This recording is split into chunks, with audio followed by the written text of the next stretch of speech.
اور اب مدنی خبروں کی تفصیل۔ ایک ویڈیو پیغام میں فرمائی عیادت مبلغ دعوت اسلامی حاجی عبدالقادر بھائی سے جو گزشتہ دنوں علیل ہو گئے تھے۔ شیخ طریقت امیر اہل سنت دامت برکاتہ العالیہ نے انہیں نوازا مدنی پھولوں سے۔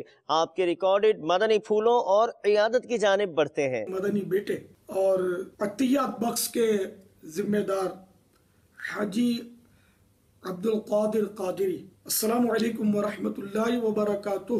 نگران شورا نے بتایا کہ آپ بیمار ہو گئے، رفیق بھائی بھی بیمار، ایسا لگتا ہے کہ ہر طرف سے آزمائش آپ پر آئی ہے، یوں بھی کہہ سکتے ہیں کہ رحمت برس رہی ہے، کیونکہ پریشانیاں صبر کرے بندہ تو رحمت کا باعث ہے نا۔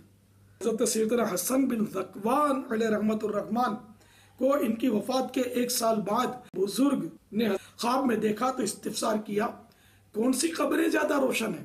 فرمایا قبور اہل المصائب فی الدنیا، دنیا میں مصیبت اٹھانے والوں کی۔ محبوب رب تاجدار عرب صلی اللہ تعالی علیہ وآلہ وسلم کا فرمان مغفرت نشان ہے، جو مصیبت کے وقت انا للہ و انا الیہ راجعون کہتا ہے تو اللہ عز و جل اس کی پریشانی دور فرما دیتا ہے اور اس کے کام کا انجام اچھا فرماتا ہے اور اسے ایسا بدل عطا فرماتا ہے جس پر وہ راضی ہو جاتا ہے۔